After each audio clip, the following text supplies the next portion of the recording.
प्रसंग चल रहा है पूर्ण समर्पण। जिस पूर्ण समर्पण की स्थिति यह होती है कि जो उपासक भगवान के पूर्ण समर्पित हो जाता है, भगवान उसको अपनी लीला भूमि बना लेते हैं। कल अपने लोगों ने श्रवण किया कि पूर्ण समर्पण का चमत्कार यह है कि वो भगवान का लीला पात्र बन जाता है। वास्तव में देखा जाए तो सर्वत्र भगवान की लीला ही चल रही है। जगन्नाटक वैभवः, भगवान ही इस समष्टि संसार के रूप में प्रकट हैं और भगवान ही लीला परायण हैं। लेकिन भगवान की ये मायाकृत लीला है। दो प्रकार की लीलाएं होती हैं, एक चिन्मय लीला, एक मायाकृत लीला। ये मायाकृत लीला है जो संसार में चल रहा है। हानि लाभ, जीवन मरण, यश अपयश आदि द्वंद्वात्मक ये जो जगत है, ये भगवान की माया युक्त लीला है। और जो भगवान की चिन्मयी लीला है, उस लीला का रसास्वादन पूर्ण समर्पित उपासक करता है। उसी लीला का पात्र भगवान उस समर्पित भक्त को बना लेते हैं, लीला भूमि बना लेते हैं, उसके द्वारा भगवान लीला करते हैं। अब ये पूर्ण समर्पण की स्थिति इतनी ऊंची है, बड़े बड़े महापुरुषों के जीवन में ये घटित होती है। अब इस पूर्ण समर्पण की स्थिति को क्या हम भी प्राप्त कर सकते हैं? तो हमारे पूज्य सद्गुरुदेव भगवान कहते हैं कुछ भी दुर्लभ नहीं है। ये मनुष्य शरीर हमें प्राप्त हुआ है, अब इसे प्राप्त करने के बाद कुछ भी प्राप्त करना दुर्लभ नहीं है। शर्त इतनी हम प्राप्त करना चाहें। पूर्ण समर्पण की स्थिति कैसे प्राप्त होती है? तो उसी प्रसंग में आगे आया कि शरणागति के साधनों को स्वीकार करने से पूर्ण समर्पण की स्थिति प्राप्त होती है। 15 शरणागति के साधन बतलाए, जिसमें प्रथम है नित्य निरंतर प्रभु का अनन्य भजन होना। पूर्ण समर्पण प्राप्त करने के लिए, पूर्ण समर्पित होने के लिए ये पहला साधन है शरणागति का साधन। क्या? नित्य निरंतर भगवान का अनन्य भजन होना। अनन्य अर्थात भगवान के भजन के लिए भगवान का भजन होना। एक भजन होता है अपने क्लेश मिट जाएं, एक भजन होता है हमें सुख संपत्ति प्राप्त हो जाए, और यहां तक कि महापुरुषों ने लिखा एक भजन होता है प्रभु की प्रसन्नता के लिए। लेकिन अनन्य भजन का स्वरूप है भजन के लिए भजन होना। ये बहुत सूक्ष्म बात है और समझ में जल्दी नहीं आती। जब गुरुजन कहते हैं इस बात को कि स्वयं भगवान सामने खड़े हो नामी, और वह कहें नाम छोड़ दो, भजन छोड़ दो, हम तुम्हें प्राप्त हो जाएंगे, तो उपासक भगवान से प्रार्थना कर दे कि नाथ आप मिलो या ना मिलो, लेकिन मैं भजन नहीं छोड़ सकता। तो ये बात बुद्धि में प्रवेश करना बड़ा कठिन पड़ जाती है कि भजन होता किस लिए है? भगवान के साक्षात्कार के लिए, भगवान का साक्षात्कार प्राप्त हो जाए, भगवान मिल जाए। लेकिन भजन नहीं छोड़ सकते, भगवान को भले ही हम प्रणाम कर दें। ये बड़ी विचित्र, क्या क्या रहस्य है इसमें? इसमें रहस्य है कि अगर भजन छूटा तो हानि हो गई। पूज्य सतगुरुदेव भगवान उदाहरण देते हैं, दुर्योधन आदि जो हैं ये सब भगवान को प्राप्त किए हुए हैं। देखो भगवान नहीं है सामने, भगवान प्रत्यक्ष हैं, अपनी दृष्टि से अपने नेत्रों से देख रहे हैं वे भगवान को। लेकिन भजन ना होने के कारण, भगवान में प्रियता ना होने के कारण भगवान के उस प्रेम स्वरूप का परिचय उन्हें प्राप्त नहीं हो रहा। कहने का तात्पर्य, भजन स्थिति प्रदान करता है। भजन भगवान को कैसे प्राप्त करना है, भगवान का कैसे आस्वादन करना है, ये योग्यता प्रदान करता है भजन। भजन छूटा तो ये सबसे बड़ी हानि, ऐसा महापुरुषन वर्णन करते हैं। अनन्य भजन, भजन के लिए भजन, शरणागति का पहला साधन इस पूर्ण समर्पण को प्राप्त करने के लिए। नित्य निरंतर भगवान का अनन्य भजन, ये पहला सूत्र है। अब हम देखें, 24 घंटे हमारा ये प्रयास रहता है कि हमारा भगवत चिंतन बना रहे, या ये प्रयास रहता है कि बस जो दिनचर्या हुई है बस वो हो जाए और फिर उसके बाद हम जो मन में आवे वो मनमानी आचरण करें। तो यही होता है कि बस अपनी नियमावली पूरी हो जाए, फिर मन जो कह रहा है, ये पाना, ये देखना, ये चलना, ये हंसना, ये बोलना, वो करते हैं। ऐसी स्थिति चित्त की है। लेकिन पूर्ण समर्पण की स्थिति किसकी आती है? जब नित्य निरंतर अनन्य भजन में जो लगा रहता है, नित्य निरंतर। शरणागति का सर्व प्रधान भाव है नित्य निरंतर प्रभु का अनन्य भजन होना। अपने जन सोचते हैं कि बस भगवान के सामने कह दिया कि हे नाथ हम आपकी शरण में हैं और फिर जो मन में आवे सो करें, भगवान सब संभाल लेंगे। तो वो संभालेंगे तो सही, लेकिन उनका संभालना थोड़ा फिर विपरीत ढंग का भी हो सकता है। फिर उस समय आपकी शरणागति का जो भाव है वो ढीला पड़ सकता है, क्योंकि शरणागति में फिर प्रश्न नहीं होता, आपका प्रश्न हो जाएगा। शरणागति स्थिति है। ये शरणागति स्थिति प्राप्त होती है भगवान के भजन से, भगवान के नित्य निरंतर चिंतन से। हारे को हरि नाम, जो हार गया उसके जीवन में क्या बच जाता है? भगवान का नाम। नित्य निरंतर भगवान के नाम का स्मरण कर रहा है, तब वे हारा हुआ माना जाएगा, तब वे हारा हुआ माना जाएगा। उदाहरणार्थ, श्री नरवाहन जी की जेल में जैनी व्यापारी हार गया, वो अब कोई उपाय नहीं है कि मैं बच पाऊं। तो किसी ने बता दिया, दासी ने, उनकी ने, तुम राधा वल्लभ श्री हरिवंश, राधा वल्लभ श्री हरिवंश नाम रटन करो तो तुम्हारा काम बन जाएगा। तो हारे को हरि नाम, उसने नाम का रटन किया तो बात बन गई। जो हार जाता है उसकी पहचान होगी, जैसे डूबते को तिनका का सहारा। जब देखेगा कि सब प्रकार से मैं किसी योग्य नहीं हूं, कुछ नहीं कर सकता, ना कोई साधन कर सकता, ना किसी प्रकार का तप कर सकता, ना किसी प्रकार की योग आदि की साधना कर सकता, मेरे पास तो कुछ नहीं है, तो सूत्र मिल गया, कुछ मत करो, बस नाम का रटन करते रहो, भगवान का चिंतन करते रहो। तो वो उपासक जो सचमुच में हारा हुआ है वो कस के पकड़ लेता है इस बात को, और तो नित्य निरंतर भगवान के चिंतन में, नित्य निरंतर अनन्य भजन में तत्पर रहता है। अनन्य भजन का स्वरूप केवल माला घुमाना ही नहीं है, ये भजन का एक अंग है। अनन्य भजन का स्वरूप है नित्य निरंतर प्रभु का स्मरण होना। भजन से हमारी सीधी बात जाती है कि माला लेके बैठ जाना, यह भी एक भजन का अंग है। लेकिन नाम, वाणी, भगवान के लीला का श्रवण करना, भगवान की लीला का गायन करना, भगवान के स्वभाव का चिंतन करना, भगवान के प्रभाव का चिंतन करना, भगवान की लीला का चिंतन करना, ये सब भजन के अंतर्गत है। हम किसी भी प्रकार से भगवान से जुड़े रहें, हरि से लागे रहो मेरे भाई, तेरी बनत बनत बन जाई, कबीरदास जी कहते हैं। भगवान से बस येन केन प्रकारेण लगे रहें, जुड़े रहें, तो बस बनत बनत बन जाए, बनते बनते बन जाएगी। बस भगवान से जुड़े रहने की आवश्यकता है। संसार से विलग होने की चिंतन के द्वारा विलग होने की आवश्यकता है।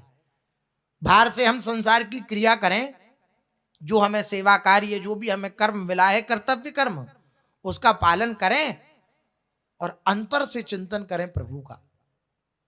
सर्वोपरि भजन, सर्वोपरि भजन। भगवान बिक जाते हैं ऐसे उपासक पर कि अपने कर्तव्य कर्म का पालन भी कर रहा है और अंतर से मेरी झीनी झीनी स्मृति भी उसके चित्त में बनी हुई है। भगवान बिक जाते हैं, अंतर से मीठी मीठी स्मृति बनी हुई है, याद बनी हुई है, जीत गया। ये कैसे बनेगी? अभ्यास के द्वारा। बार बार अंतर का चिंतन जहां जावे वहां से लौटा लौटा करके प्रभु के श्री चरणों में लाना। बोले ऐसा हो ही नहीं सकता, हम बाहर का कार्य करेंगे और आप कह रहे अंदर से भजन भी करना है, तो ये कैसे संभव है? तो सीधा सरल और बार बार सुना गया उदाहरण है मां मनुस्मर युद्ध च। युद्ध जैसे कृत्य को करते हुए भगवान आदेश कर रहे हैं अर्जुन को कि तू मेरा भजन कर, युद्ध करते हुए मेरा स्मरण कर। तो युद्ध तो नहीं कर रहे हम, युद्ध में तो बहुत प्रखर बुद्धि चाहिए कि कहां से कौन सा बाण, किस प्रकार से कौन सा आक्रमण हो जाए, फिर सबको संभालते हुए फिर भगवान कह रहे हैं तू अंदर से भजन कर मेरा। तो जब उस स्थिति में भजन हो सकता है तो फिर किसी भी स्थिति में भजन हो सकता है। हमसे नहीं होता, ये हमारे अभ्यास की कमी है। हम अभ्यास करें तो आप देखिए हमारा काम विकार आदि, लोभ विकार आदि ये हृदय में रहते हैं, तो सब कार्य करते हुए हमारा चिंतन उन्हीं के प्रति रहता है। या किसी से द्वेष बन जाए, आप कोई भी काम करें उसी का चिंतन होगा, उसने मुझसे ऐसे कहा था। अब वो सेवा कार्य भी हो रहा है और अंदर से चिंतन भी चल रहा है, उसने ऐसे कैसे कह दिया मुझसे, ऐसा नहीं कहना चाहिए था उसे। क्या चिंतन की प्रक्रिया वो अलग चल रही है। इसी प्रकार करते कर्म करहु विधि नाना, पर मन राखे जहां कृपा निधाना। कर से अपने इंद्रियों के द्वारा हम कर्म करें, लेकिन मन को कहां रखना है? कृपा निधान के श्री चरणों में रखना है। यह है अनन्य भजन। अनन्य भजन की ऐसी स्थिति होती है कि नित्य निरंतर वो व्याकुलता पूर्वक भगवान का चिंतन करता रहता है। आचार्य चरण श्री हरिवंश महाप्रभु कह रहे हैं, सदा ध्यायम ध्यायम विवश हृदय राधा पद सुधा। हे लाडली जू, कब ऐसा होगा कि आपका नित्य निरंतर विवश होकर के, विवश हृदय से मैं आपका चिंतन करूंगा।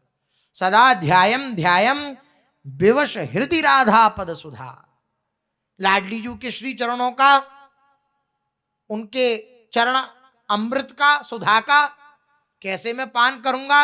विवश हृदय से। विवश हृदय से, विवश हृदय होता है कि व्याकुल है, बेचैन है, बेचैनी पूर्वक। ये बेचैनी पूर्वक भजन भजन ही प्रदान करता है। बेचैनी पूर्वक भजन ये भजन ही प्रदान करता है। खूब नाम रटन हो रहा है, मन नहीं लग रहा, फिर भी हम जबरदस्ती कर रहे हैं, नियमावली बढ़ाते चले जा रहे हैं। आज 5,000 किया, फिर 10,000 किया, फिर 15,000 किया, फिर 20,000 किया, फिर बढ़ाते चले गए और मन नहीं लग रहा। फिर भी हम गुरुजनों की आज्ञा का पालन करने के लिए और भगवत प्राप्ति रूपी लक्ष्य को अपने जीवन में सर्वोपरि रखकर, उस पर महत्व देकर जब चलते हैं, तो ये नियमावली जब बढ़ती चली जाती है तो फिर धीरे धीरे धीरे धीरे रस आने लगता है, फिर उसकी विवशता बन जाती है, फिर उसे भजन करना नहीं पड़ता। वो भजन ना करे तो जी नहीं सकता। एक स्थिति हमारी है कि भजन करते हैं तो व्याकुलता होती है कि भाई ज्यादा कराए एक माला फालतू, तो फिर झेल नहीं पाएगा मन। ये स्थिति है। 11 की अगर 12 हो जाए या भ्रम भी हो जाए कि एक मन का पता नहीं सरका के ऊपर चला गया, क्या हुआ, तो इसमें हमारी चिंता का विषय बन जाता है, एक माला एक्स्ट्रा ना हो जाए। लेकिन एक स्थिति ऐसी आती है जब भजन ना होने पर उसके हृदय में बेचैनी पैदा हो जाती है। जो बेचैनी है भाई भजन होने पर हमें हो रही है, वो भजन ना होने पर उसके हृदय में, उस उपासक के हृदय में जागृत हो जाती है। ये कैसे आती है स्थिति? भजन से ही आती है। जब भजन करते करते पूरे हृदय के ये कुसंस्कार, मल विक्षेप आदि, ये जो आवरण आदि ये सब नष्ट हो जाते हैं नाम के प्रभाव से। कुछ करने की आवश्यकता नहीं है। कृष्ण केसरी को नाम एक बार लीने ध्रुव, पापी तिहु लोकन के छिन्न माइंट रही। ध्रुवदास जी कह रहे हैं एक बार लीने ध्रुव, पापी त्यों लोकन के, स्वयं का पाप नष्ट हो जाए वो अलग बात है, तीनों लोगों के पाप नष्ट कर देता है एक बार कृष्ण नाम। बोले फिर एक बार से काम हो गया, बार बार क्यों ले? तो उपासक जो प्रेमी होता है ना, वो पापों को नष्ट करने के लिए भजन नहीं करता, वो भजन करने के लिए भजन करता है। भगवान मिल जाए, भगवान की प्राप्ति हो जाए, फिर उसका भजन छूट जाए, नहीं नहीं नहीं, उसका जीवन अब भजन हो गया है, भजन स्वरूप हो गया है। जिनका जीवन भजन बन जाता है उनके हृदय से ये आकांक्षा भी समाप्त हो जाती है कि हमें भगवान की प्राप्ति हो। आश्चर्य लगेगा इस बात को। क्यों ऐसा क्यों अनुभव आता है? क्योंकि उन्हें ये अनुभव ही नहीं होता कि भगवान हमसे दूर है। जो मेरा नित्य निरंतर स्मरण करता है, भगवान का वचन है, तस्याहम सुलभः पार्थ नित्य युक्तस्य योगिनः। मैं उनके लिए सुलभ हूं जो मेरा अनन्य चेता सततम यो माम स्मृति नित्यशः, मेरी स्मृति करता है नित्य निरंतर, तो तस्याहम सुलभः पार्थ। जो भगवत प्राप्ति अत्यंत कठिन है, भगवान कह रहे हैं वो अत्यंत सुलभ हो जाती है। किसके लिए? जो नित्य निरंतर मेरा भजन करता है। एक तार तैल धारावत, कभी नाम में लगे हैं, नाम के भजन अंग से हमारा भगवत चिंतन हो रहा है, कभी भगवान की रूप माधुरी का महापुरुषों की वाणी के द्वारा चिंतन करने का प्रयास कर रहे हैं, कभी श्री राधा वल्लभ लाल श्री बिहारी जी महाराज जो दर्शन हमने करे, श्री वृंदावन के दर्शन करे। केवल श्री युगल स्वरूपों का चिंतन करने से बात बनेगी ऐसा भी नहीं, वृंदावन का चिंतन करने से। वृंदावन नित्य बिहार स्थली है श्री ठाकुर जी की, श्री युगल सरकार की। वृंदावन में हम आए और हमने वृंदावन की परिक्रमा लगाई, और परिक्रमा लगाते हुए नेत्रों में उस वृंदावन की छवि को कैद कर लिया, समा लिया। अब हम एकांत में बैठे हैं कहीं भी त्रिभुवन में, इस भूमंडल पे कहीं बैठे हैं, वहीं से हम चिंतन कर रहे हैं वृंदावन का। ये जुगल घाट, फिर केसी घाट, फिर ऐसे पूरा चिंतन किया, आप वृंदावन में माने जाएंगे। वृंदावन को चिंतवन यह दीप और बार, कोटि जन्म के अगतमई काट करे उजियार। जो अज्ञान अंधकार हमारा पीछा नहीं छोड़ रहा, केवल वृंदावन का चिंतन करने से वे अंधकार नष्ट हो जाएगा और दिव्य प्रेम रूपी वे मणि प्रकट हो जाएगी, वे स्वरूप प्रकट हो जाएगा प्रेम का हृदय में, वृंदावन का चिंतन करने से। बात बनती है चिंतन से। बाहर की भागवतिक क्रिया ये अंदर के चिंतन में पहुंचाने के लिए है। अंदर का चिंतन अगर प्रारंभ नहीं हुआ तो बाहर की क्रिया करते करते बहुत समय लग जाता है, लेकिन आनंद का अनुभव नहीं होता। एक नाम का रटन वह भी करता है जो केवल जिह्वा से कर रहा है, वह भी परम सौभाग्यशाली है, उसका भी चरण वंदन है। लेकिन एक नाम का रटन कर रहा है अंदर से चिंतन युक्त होकर, तो वह स्वयं तो सुख का अनुभव करेगा ही, आनंद का अनुभव करेगा ही। जो उसके समीप से गुजर जाएगा, जो उसकी वायु से स्पर्श कर जाएगा, जो उसके सामने पड़ जाएगा, वह भी आनंद का अनुभव करेगा। चिंतन से बात बनती है। इसलिए शरणागति का प्रथम साधन है नित्य निरंतर प्रभु का अनन्य भजन होना। किसी फल के लिए, प्रभु को प्रसन्न करने के लिए या आत्म सुख के लिए साधक जो भजन करता है, वे इस अनन्य भजन से नीचा है। महापुरुषों की वाणी है, मनुकल्पित बात नहीं कह रही। इस भजन से, जो अनन्य भजन है, भजन के लिए भजन, इस भजन से ये नीची बात है कि किसी फल के लिए भजन करना। हमें ये प्राप्त होता है, मैं भजन कर रहा हूं, यद्यपि किसी की आकांक्षा है तो वह भी सौभाग्यशाली है, भगवान ने उसका भी आदर किया है, लेकिन यह पूर्ण समर्पण स्थिति प्राप्त करने के लिए बात हो रही है। तो उसके लिए किसी फल के लिए भजन करना, यहां तक कि प्रभु को प्रसन्न करने के लिए या आत्म सुख के लिए, मैं सुखी होऊंगा, मैं भजन करूंगा, तो यद्यपि प्रारंभ ऐसे ही होता है, लेकिन इस स्थिति को प्राप्त करने के लिए बात कही जा रही है। बोले नहीं, ये भजन इस अनन्य भजन से निचली स्थिति है। भजन के लिए भजन, हरिवंश कृपा हरिवंश कहें, हरिवंश चंद्र जी की कृपा क्या है? जब हरिवंश हरिवंश मुख से निकले। श्री कृष्ण की कृपा कब है? जब श्री कृष्ण कृष्ण कृष्ण कृष्ण ये मुख से निकले। श्री किशोरी जी की कृपा क्या है? जब राधा राधा राधा राधा मुख से निकले। ये इस भाव में कोई भजन करता नहीं, भजन होता है। क्यों होता है? इसलिए कि वे ऐसा करने को बाध्य है। कैसी बाध्यता आ जाती है ऐसी स्थिति में, जब भजन के लिए भजन होता है कि भजन छूटा, तो वो भजन के लिए भजन कर रहा था तो व्याकुलता उत्पन्न हो गई, भजन छूट गया। जैसे जीवन धारण के लिए श्वास लेना अनिवार्य और स्वाभाविक है, वैसे ही उस उपासक के लिए भजन करना अनिवार्य और स्वाभाविक हो जाता है। ये लक्ष्य है, भजन अनिवार्य और स्वाभाविक हो जाए, करना ना पड़े, ये स्थिति आ जाती है। लेकिन उस उपासक को ये अनुभव नहीं होता। उससे पूछा जाए तुम भजन करते हो, तो उसके पास कोई उत्तर नहीं है। फिर उससे पूछा जाए तुम भजन नहीं करते, तो इसका भी कोई उत्तर नहीं है उसके पास, क्योंकि वो देख रहा है कि कहीं ना कहीं प्रभु चिंतन रूप से उसके हृदय में खेल रहे हैं, तो इसका भी उत्तर नहीं है। जैसे हम कभी ये नहीं भूलते कि हम पुरुष हैं, तो कभी स्मृति करते इस बात की कि मैं पुरुष हूं, मैं पुरुष हूं, मैं पुरुष हूं। कभी ऐसा हुआ रात में सो के उठे सुबह और एकदम अनुभव होने लगा मैं कौन हूं, पुरुष हूं कि नहीं? एक बैठ गई है बात। उस बैठने का चमत्कार यह है, उस स्वीकृति का चमत्कार यह है कि स्मरण करते भी नहीं हो, विस्मृति भी नहीं होती।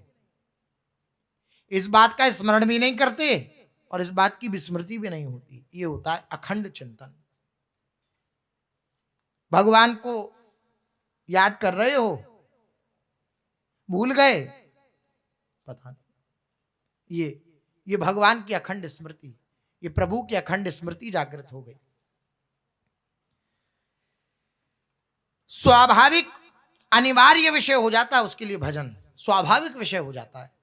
वैसे ही उसके लिए भजन करना अनिवार्य और स्वाभाविक होता है। सोते जागते उठते बैठते खाते पीते प्रत्येक क्रिया करते, यहां देखिए क्रिया का निषेध नहीं है। अनन्य भजनानंदी की स्थिति सोते जगते खाते पीते प्रत्येक क्रिया में श्वासोच्छ्वास की भांति भजन होता ही रहता है। जैसे हम सो रहे हो, जाग रहे हो, उठ रहे हो, खा रहे हो, श्वास अपने आप चलती रहती है, स्वाभाविक के नहीं। इसी प्रकार उसका भजन चलता रहता है, कभी उस भजन से विराम नहीं होता। यदि किसी कारण से कदाचित क्षण भर के लिए ये आभास हो जाए कि मेरा भजन रुक गया, तो तद विस्मरणेन परम व्याकुलती थी। परम व्याकुलता उसके हृदय में, व्याकुलता ही नहीं, परम व्याकुलता उसके हृदय में जागृत हो जाती है कि क्या मैं प्रभु को भूल गया। इस प्रकार ये भजन नित्य निरंतर तो होता ही है, साथ ही इसमें चित्त की अनन्यता भी सदा समान रूप से वर्तमान रहती है। चित्त की अनन्यता भी नित्य निरंतर बनी रहती है। प्रभु के सिवा दूसरे के अस्तित्व की कल्पना भी चित्त में नहीं आती कि प्रभु के सिवा कोई और भी बात सत्य है। ये बात कल्पना में भी नहीं आती उस उपासक के, क्योंकि भजन असलियत दिखाता है। जितना भजन होता चला जाएगा उतना संसार की असलियत सामने आने लगेगी कि ये झूठा है। भजन दिखाता है, सत्संग हमें बताता है कि ऐसा है, लेकिन भजन दिखाता है कि ऐसा है। इसलिए साधन को हरि भजन है कि सत्संग सहाय। सत्संग बताएगा ये झूठा है और भजन दिखाएगा कि ये झूठा है। ये भजन से स्थिति प्राप्त होती है। प्रभु के सिवा दूसरे अस्तित्व की कल्पना भी उसके चित्त में नहीं आ पाती। इतनी गुंजाइश भी नहीं रहती कि चित्त वृत्ति क्षण भर के लिए किसी अन्य की सत्ता देख सके। भजन से, अनन्य भजन से ये स्थिति आती है।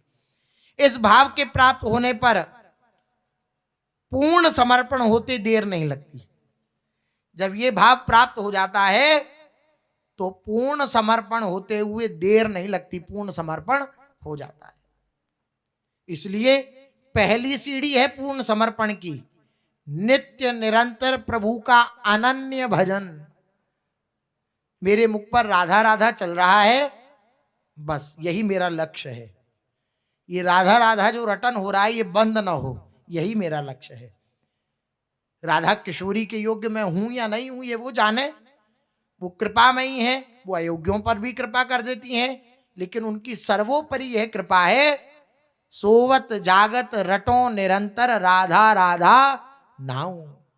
पूरी सखी कह रही हैं, सोते हुए जागते हुए मेरे मुख से निरंतर राधा राधा राधा राधा ऐसा निरंतर रटन होता रहे, निरंतर उनकी स्मृति बनी रहे।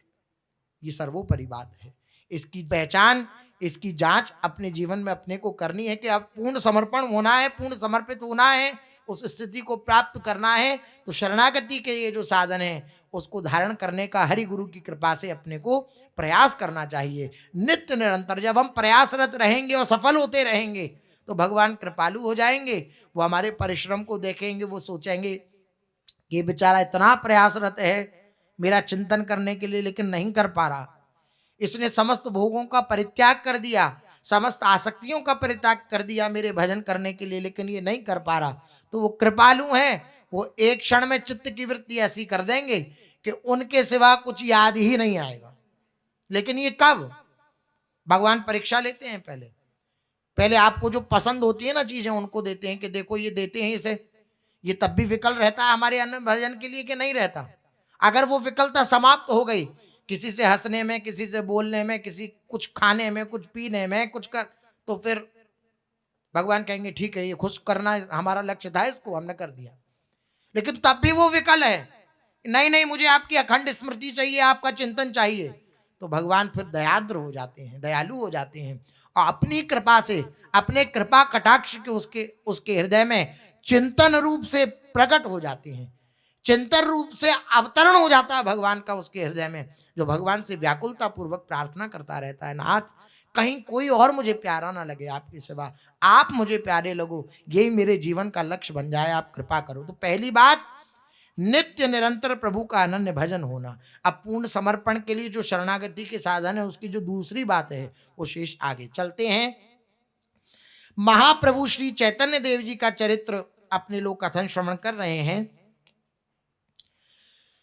श्री महाप्रभु जी जगन्नाथपुरी में विराजमान हैं, और जितने भी नवद्वीप से, गौड़ देश से भक्त आए हुए हैं, उन सबका सत्कार करते हुए सबको विदा कर रहे हैं श्री महाप्रभु जी के। अब आप सब अपने अपने घर को प्रस्थान करें।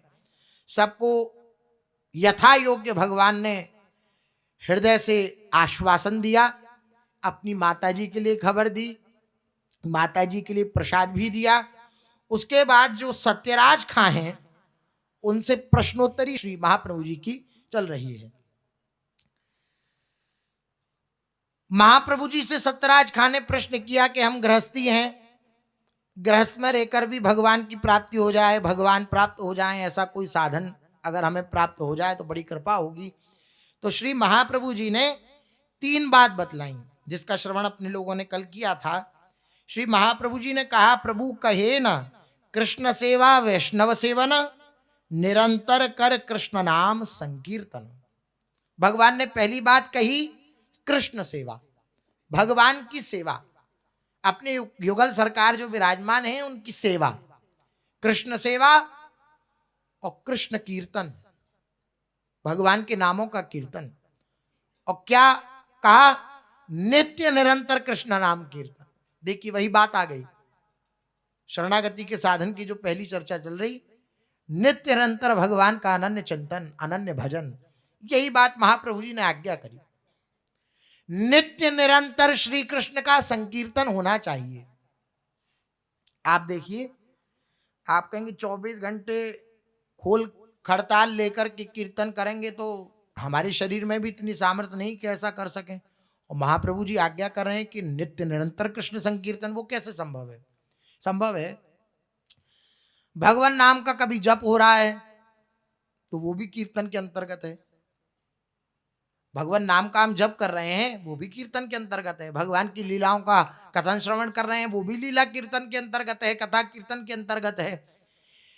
और एक और बात है, आप देखो कभी एकांत में हो तो कोई आपके धुन बैठ जाए दिमाग में, तो एकांत में गूंजती रहती है, बार बार उसे हटाओ वो हटती नहीं, ऐसा होता है कभी। इसी प्रकार भगवान नाम संकीर्तन भी हो सकता है अंदर ही अंदर, और खूब जोर से हो सकता है, खूब खोल करताल ढोलक मजीरा सब बज रहे हैं अंदर ही अंदर, और कीर्तन चल रहा है, राधा वल्लभ श्री हरिवंश, राधा वल्लभ श्री हरिवंश, राधा वल्लभ श्री हरिवंश। अब बाहर किसी को कुछ नहीं पता, बाहर किसी को कोई कुछ दिख ही नहीं रहा कि आप किस आनंद में निमग्न हैं, आप क्या कर रहे हैं, अंदर धुआंधार कीर्तन चल रहा है।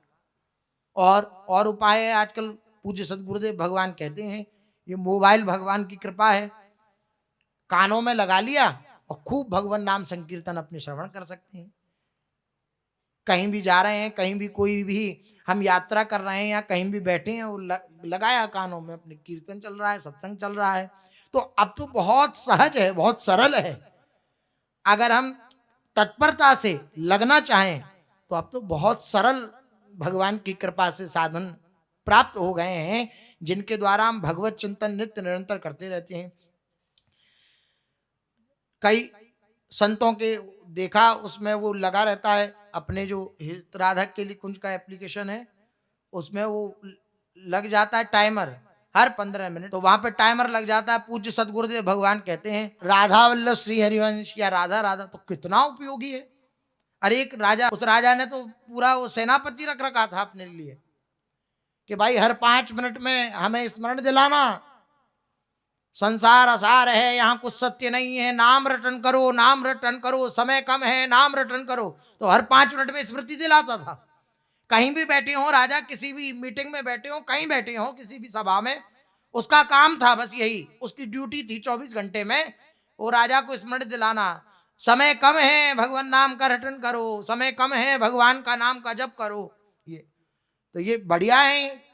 ये यहाँ ये भी भाव नहीं आएगा हमने देखो अपनी स्मृति के लिए किसी और को तकलीफ दी, नहीं, उसको तो तकलीफ है ही नहीं, वो तो यंत्र है, उसमें लगा दियो हर 5 मिनट में। आप हर 5 मिनट में राधा राधा कह रहे हैं, बस पूज्य राधा बाबा कहते हैं हर 5 मिनट में राधा राधा अगर कहने का अभ्यास डाल लिया तो निरंतर अखंड चिंतन का जागरण हो जाएगा, अखंड चिंतन का। प्रणाम पूर्वक हमने हर 5 मिनट में जब वो बोला तो राधा राधा कहा, तो कभी ऐसा हुआ कि कहीं मोबाइल वोबाइल इधर उधर रखा है और नहीं, तो आपको स्वयं स्मृति आने लगेगी कि अरे बहुत देर से वो सुना नहीं हमने, बहुत देर से। ये लाभ प्राप्त हुआ, ये फल प्राप्त हुआ। कृष्ण संकीर्तन, श्री महाप्रभु जी ने आज्ञा दी नित्य निरंतर कृष्ण संकीर्तन। और तीसरी बात वैष्णव सेवा, वैष्णव सेवन, रसिक जनों का, संतों का, महापुरुषों का सेवन, क्योंकि जिनकी संगति रहत जाति कुल मद सब नंशही। भगवान की सेवा करते हुए, भगवान का भजन करते हुए भी एक अहंकार हृदय में हो जाता है, मैं तो इतना बड़ा सेवक, मैं तो इतना बड़ा भजनानंदी। तो ये सूक्ष्म अहंकार, जो अहंकार समझ में भी नहीं आता, उस अहंकार का नाश होता है महापुरुषों की संगति से, और कोई उपाय नहीं है। संतों की आज्ञा पालन करते हुए जो अपना जीवन व्यतीत करता है, उसके अहंकार का नाश हो जाता है, उसके अहंकार का विलय हो जाता है। इसलिए वैष्णव सेवन, वैष्णवों का सेवन करने से भगवान भी कृपालु होते हैं। भगवान के हृदय में भी अत्यंत वात्सल्य होता है। जैसे मूल से ब्याज प्यारी होती है, जैसे पूत से पौत्र प्यारा होता है, पुत्र से पौत्र प्यारा होता है, इसी प्रकार भगवान को भक्त से ज्यादा भक्त का भक्त प्रिय होता है। श्री हिज्जू महाराज की बधाई में श्री किशोरी जी कह रही हैं कि मुझे जो हरिवंश चंद्रजू की शरण में आ जाता है वो ज्यादा प्रिय होता है। हरिवंश चंद्रजू से भी अधिक प्रिय होता है जो हरिवंश चंद्रजू की शरण में आ जाता है। क्यों? जैसे मूल से ब्याज प्यारी होती है और पूत से पौत्र ज्यादा प्रिय होता है, इसी प्रकार ऐसा वहां पर पंक्ति है, आवो ललता आज बधाई गाई, इस पद में ये वर्णन है। तो कहने का तात्पर्य, जब हम वैष्णव सेवन करते हैं, भगवान के निज जनों का संग करते हैं, तो भगवान के हृदय में अत्यंत प्रियता जागृत हो जाती है। और कहीं भगवत कृपा से, उनकी अहेतुकी कृपा से वैष्णवों के हृदय में आपके प्रति अपनापन हो जाए, ये तो मेरा है, फिर तो त्रिभुवन में किसी की ताकत नहीं है कि भगवान के मिलने से रोक दे। महापुरुषों के हृदय में ये बात आ जाए कि ये तो मेरा है, इसलिए गुरुजनों के सामने कभी भी जाएं तो तिलक अवश्य होना चाहिए। हरि के सामने, श्री ठाकुर जी के दर्शन के लिए कभी भी जाएं तो तिलक अवश्य होना चाहिए, तिलक के बिना नहीं रहना चाहिए। सूना माता, हमारे पूज्य सदगुरुदेव भगवान की आज्ञा है, एक क्षण के लिए भी तिलक से विलग ना रहें। कभी ऐसा हो कि मान लो अब तिलक अभी तुरंत लगाने का व्यवस्था नहीं है, तो तुरंत सूखी बट्टी अपने पास रखें, उससे लगा ले। 3 तिलक अवश्य लगाने चाहिए। वैसे तो 12 तिलक की बात है, 12 तिलक लगाने चाहिए, लेकिन इतना समय नहीं है या इतना नहीं लगाया जा सकता, तो 3 तिलक अवश्य लगाने चाहिए, मस्तक पर, कंठ पर और हृदय पर। ये 3 तिलक अवश्य लगाने चाहिए रोज। तो मान लो ऐसी स्थिति नहीं है कि हम 12 तिलक या तिलक लगा सकें कहीं, तो सूखी बट्टी से तिलक रचना कर लें। तो वैष्णवों का सेवन, वैष्णवों का सेवन करने से भगवान में प्रियता बढ़ती है, तो भगवान के सामने, वैष्णवों के सामने तिलक लगा के जाना चाहिए। तो उससे क्या होता है, उनके हृदय में बात आती है ये अपना है, ये मेरा है। जहां ये बात आई महापुरुषों के हृदय में कि ये तो अपना है, ये तो मेरा है, बस समस्त साधनाओं की साधना हो गई, समस्त भजनों का भजन हो गया। हमारे में इतनी सामर्थ्य नहीं है कि इतना भजन करके हम प्रभु की प्राप्ति कर ले, लेकिन उन भजनानंदी महापुरुषों के हृदय में ये बात आ गई कि ये मेरा। लाडली जू की निज सखियां हैं, स्वयं श्री लाडली जू हैं, अगर उनके हृदय में ये बात आ गई ये तो मेरा है, ये तो अपना है, बस बात बन गई। इसलिए वैष्णव सेवन की बड़ी महिमा है, रसिकों के संग की बड़ी महिमा है। हमारे श्री हृदयदास जी महाराज तो कहते हैं, रेमन रसिकन संग बिनु रंच न उपजे प्रेम। रंच मात्र भी युगल सरकार का प्रेम हृदय में प्रकट नहीं हो सकता अगर रसिकों का संग ना हो तो। रसिकों का संग, आचार्य चरण आदेश करते हैं, भक्ति कर दीप प्रेम कर बाती, साधु संगति करी अनुदिन राती। साधु संगति करी अनुदिन राती, नित्य निरंतर साधुओं की संगति हो। कैसे हो, उनकी आज्ञा का आश्रय लेकर। हम उनकी आज्ञा का पालन कर रहे हैं, उनके वचनों का श्रवण कर रहे हैं, तो साधुओं की संगत हो रही है, महापुरुषों की संगत हो रही है। और बड़े बड़े महापुरुषों ने तो वैष्णव संगति के लिए प्रार्थना करी है। एक बार करुणा कर वैष्णव गोसाई, पतित पावन तोमा बिने के नाई। काहार निकटे गेले पाप दूरे जाय, ए मन दयाल प्रभु के बाको था पाय। बंगाली भाषा में पद है। गंगार परश हैले पश्चाते पावनी, दर्शने पवित्र कर एई तोमार गुणे। वैष्णव ठाकुर, वैष्णव को क्या कहकर संबोधित किया, वैष्णव ठाकुर। ये ठाकुर स्वरूप हैं, ये भगवत स्वरूप हैं वैष्णव जन। हे वैष्णव ठाकुर, आप सब वैष्णव जन मुझ पर एक बार कृपा कीजिए। क्यों? क्योंकि पतितों को भी पावन करने वाला आपके अतिरिक्त दूसरा कोई नहीं है। जो भगवान नाम समस्त जीवों को तार देता है, वो भगवान नाम मिलता कहां से? संतों के श्रीमुख से ही तो मिलता है। नाम सुकृत धन अपनी जीवनी, अति हितमान देत वरदान, नमो नमो गुरु कृपा निधान। गुरु कृपालु होकर वो कृपा के निधान है, वे नाम देते हैं हमें। क्या होता है वे नाम? उनका जीवन है, जीवनी। जैसे किसी की जीवनी शक्ति होती है ना, वो दूसरे को प्रदान करते तो वो उसका स्वरूप हो जाता है। ऐसी गुरुजन अपने हृदय में जो खेल रहा है नाम, जो उनकी जीवनी शक्ति है, वो प्रदान कर देते हैं। तो अगर उसका नित्य निरंतर चिंतन हो तो वो उपासक भी गुरु स्वरूप हो जाता है। उसमें और गुरुदेव में भेद नहीं रहता। ये समर्पण की उच्च कोटि की अवस्था है। किसकी शरण में जाने पर पाप दूर हों, अर्थात केवल मात्र आप ही ऐसे दयालु हैं कि आपकी शरण में मैं आया हूं तो मेरे समस्त पाप दूर हो जाएंगे।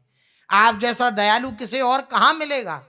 हे वैष्णव ठाकुर, भगवती गंगा जी का स्पर्श करने के बाद ही कोई पवित्र होता है, वो उसे पवित्र कर सकती हैं। परंतु आपका तो ऐसा अद्भुत प्रभाव है कि आपके दर्शन मात्र से ही पतित से पतित व्यक्ति भी सर्व प्रकार के पापों से मुक्त हो जाता है। वैष्णव ठाकुर, श्री हरि के चरणों में किसी का अपराध होने पर, हरि स्थाने अपराधे तारे हरि नाम, तोमा स्थाने अपराधे नाहिक ईड़ान। तोमार हृदय सदा गोविंद विश्राम, गोविंद कहे न मम वैष्णव पराण। प्रति जन्मे करी आशा चरणे रधूली, नरोत्तमे कर दया आपनार बलि। नरोत्तम दास ठाकुर एक महाप्रभु जी के परिकर किए हुए उनका ही पद है। वे कह रहे हैं, हे वैष्णव ठाकुर, हे वैष्णव जनों, श्री हरि के चरणों में किसी का अपराध हो जाए, ध्यान देकर सुने, तो अपराध होने पर हरि नाम उस अपराध को नष्ट कर देता है। सेवा अपराध आदि बहुत से अपराध होते हैं, भगवान के श्री चरणों में अपराध हो जाओ, अपराध हम कर ही रहे हैं, दिन रात भगवान के विमुखी चल रहे हैं, ये अपराध ही कर रहे हैं भगवान के विमुख चलकर, तो नाम महाराज उस अपराध को क्षय कर देते हैं, नष्ट कर देते हैं। लेकिन अगर वैष्णवों के श्री चरणों में अपराध हो जाए तो उस अपराध से कदापि निस्तार नहीं हो सकता। इसलिए भक्तन के अपराध से डरपत रहो। दुर्दास जी महाराज ने स्पष्ट सिद्धांत विचार में दर्शन कराया समस्त उपासक जनों को। भक्तन के अपराध से डरपत रहो। अगर डरना है, त्रिभुवन में किसी बात से नहीं डरता उपासक, भगवान के श्री चरणों के अभय पादार विंद का आश्रय लेकर अभय पद को प्राप्त हो जाता है। लेकिन एक बात से सदा डरता रहे, वह भी भक्तों के अपराध से। भक्तों का अपराध, सूरदास जी ने तो यहां तक लिखा भगवान की वाणी, कि भगवान की वाणी है कि मेरा खूब नाम रटन करता है, खूब नाम का जप करता है, और भले ही मेरे लोक में निवास करता है, मेरे धाम में निवास करता है, लेकिन उसका पतन हो जाएगा, वह नरकगामी होगा जो भक्तों का अपराध करे। सूरदास जी ने लिखा अपनी वाणी में। आपके चरणों में अगर अपराध हो जाए हे वैष्णव जनों, तो इस अपराध का कदापि निस्तार नहीं है। तो क्या उपाय है? या तो उन वैष्णव के श्री चरणों में ही हम जाएं सीधे, कि आपके प्रति हमारी दोष बुद्धि हुई, आपके प्रति हमारा अपराध वृत्ति हुई, आप हमें क्षमा करें। वो अगर कह दें हाँ कोई बात नहीं, तो बात बन जाएगी। मान लो ऐसी स्थिति है कि वे प्राप्त नहीं है या पधार गए, कोई भी स्थिति आ सकती है, हम नहीं क्षमा मांग पाए, तो गुरुजन गुरुदेव के सामने निवेदन करना चाहिए कि हमसे ऐसे ऐसे अपराध बना था, इसका क्या निस्तार हम कर सकते हैं। गुरुजन कहते हैं नहीं कोई बात नहीं, तो कोई बात नहीं, फिर सब नष्ट हो गया। वो कहते हैं अच्छा ऐसा करो, एक परिक्रमा लगा लो और ऐसा करके और ऐसा कर दो, तो बस वो कर दीजिए, वो अपराध से निस्तार हो जाए। अन्यथा भक्तन को अपराध एक होत वज्र की लीक, एक होती है पानी की लकीर, पानी में लकीर यूं खींची मिल गई, ये भगवत अपराध है। पानी की लकीर नाम से वह मिट जाता है। लेकिन भागवत अपराध, भक्तों का अपराध हो तो वज्र की लीक, जैसे पत्थर पर लकीर खींच दी जाए, वो नहीं मिटाई जा सकती ऐसी। इसलिए भक्तों के अपराध से डरपत रहो। आपके हृदय में सर्वदा गोविंद विराजमान रहते हैं। वैष्णवों के हृदय में कौन विराजमान रहते हैं? बहुत सुंदर शब्द लिखा, तोमार हृदय सदा गोविंद विश्राम।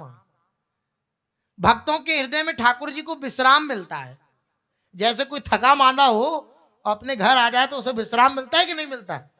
खूब पूरे दिन सेवा करी और जहां आपका विश्राम स्थल है वहां जाकर के आप थोड़ी देर शयन अवस्था में आए तो आपको बड़ा सुख प्राप्त। ऐसे ही भगवान को अगर कहीं विश्राम प्राप्त होता है तो भक्तों के हृदय में प्राप्त होता है। भक्तों के हृदय में भगवान विश्राम को प्राप्त होते हैं, आनंदित होते हैं। स्वयं भगवान भी कहते हैं कि वैष्णव जन मुझे प्राणों के समान प्रिय हैं, अतः मैं जन्म जन्मांतरों में आपकी चरण धूलि की ही कामना करता हूं। नरोत्तम को अपना दास जानकर इस पर कृपा करिए। नरोत्तम दास ठाकुर कह रहे हैं कि इसको अपना दास मानकर के आप कृपा करिए। वैष्णव सेवन, वैष्णवों का सेवन करना बहुत आवश्यक है। जैसे खेत में एक से एक गन्ना पाया जाता है रसीला, ऐसे ये रसिकों की भूमि है। या चलत फिरत सुनियत जहां श्री राधा वल्लभ लाल, ऐसे वृंदा विपिन में बसत रहो सब काल। या चलते फिरते भजन होता है। वृंदावन में जो कबऊ कछुक भजन नहीं होए तो रज तो उड़ लागे तो नहीं पीवे जमुना तोए। मान लो हमसे नहीं भजन हो पा रहा तो फिर भी निरंतर भजन हो रहा है। क्यों हो रहा है? निरंतर भजन के 4 स्वरूप बताए गए शास्त्रों में, नाम रूप लीला धाम। इनमें से एक का भी अगर आश्रय ले ले तो भजन स्फुरित हो जाता है। लेकिन बात वही प्रथम चिंतन की है। अब धाम में हम रह रहे हैं, धाम का आश्रय लिया है, ये निरंतर भजन स्वरूप है धाम। लेकिन फिर भी आप देखें नित्य निरंतर भजन का प्रभाव क्या होता है? आनंद की स्फूर्ति। हृदय में आनंद होना चाहिए लेकिन नहीं हो पाता। क्यों? हमें ये स्मृति नहीं रहती हर क्षण कि हम वृंदावन वासी हैं। हमें ये स्मृति नहीं रहती हर क्षण के हम श्री राधा उपासी हैं, हमें ये स्मृति नहीं रहती हर क्षण के हमें क्या प्राप्त हुआ, इसलिए हम विकल रहते हैं, व्याकुल रहते हैं। अन्यथा ये निरंतर भजन का स्वरूप है, नित्य निरंतर वृंदावन का वास, धाम का वास। चार हैं नाम रूप लीला धाम, कोई एक का भी आश्रय ले ले पूर्ण रूपेण तो उसका नित्य निरंतर भजन माना जाता है। नित्य निरंतर भजन, वैष्णवों का सेवन, ये बात श्री महाप्रभु जी ने कही कि वैष्णवों का सेवन करूं। तब जो सत्यराज खां थे उन्होंने प्रश्न किया। सत्यराज खां और रामानंद ने सोचा कि श्री कृष्ण नाम संकीर्तन और श्री कृष्ण सेवा को समझना तो सरल है। अकेला मनुष्य जब कीर्तन करता है तो वो कीर्तन कहलाता है, और जब बहुत से भक्त एवं स्वरूप सिद्ध भक्त के अनुगत्य में कीर्तन करते हैं तब वे संकीर्तन कहलाता है। श्री कृष्ण की प्रातः काल से सायंकाल तक सेवा पूजा करना, अष्टप्रहर सेवा करना, आरती करना, श्री विग्रह को स्नान कराना, समय अनुसार भोग निवेदन करना आदि आदि, ये जो श्री कृष्ण की अष्टप्रहर सेवा है, ठाकुर जी की अष्टप्रहर सेवा है, ये तो हम कर सकते हैं। परंतु हम ये नहीं जानते कि वैष्णव कौन है। भाई कहा गया कि वैष्णव सेवन करना चाहिए, संतों का संग करना चाहिए, रसिकों का संग करना चाहिए, तो वैष्णव कौन है? तो इसलिए वैष्णव सेवा बड़ी कठिन है। सत्यराज बोले, सत्यराज बले वैष्णव चिनिब के मने, के वैष्णव कहतार सामान्य लक्षणे। तब सत्यराज खां बोले श्रीमन महाप्रभु से, हे महाप्रभु जी, हम वैष्णव को कैसे पहचानेंगे? आपने कहा नित्य निरंतर वैष्णवों का सेवन करते हुए नित्य निरंतर श्री कृष्ण का कीर्तन करो, वैष्णव को कैसे पहचाने? कृपया हमें बतलाइए कि वैष्णव कौन है और उनके सामान्य लक्षण क्या हैं, अर्थात उनके लक्षण क्या हैं। तो महाप्रभु जी ने बड़ा सूक्ष्म, बड़ा सरल और बड़ा अद्भुत उत्तर दिया। श्री महाप्रभु जी बोले, प्रभु कहे जार मुखे सुनिए एक बार, कृष्ण नाम से ही पूज्य श्रेष्ठ सबाकार।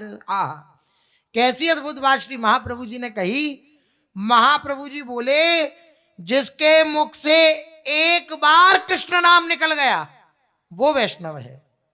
कैसी अद्भुत बात। एक बार श्री कृष्ण नाम लेने का क्या महात्म्य है, एक बार भी जो भगवान नाम ले लेता है उसका क्या महात्म्य है, वो महाप्रभु जी ने आगे वर्णन किया। सो शेष चर्चा आगे। श्री राधा वल्लभ लाल की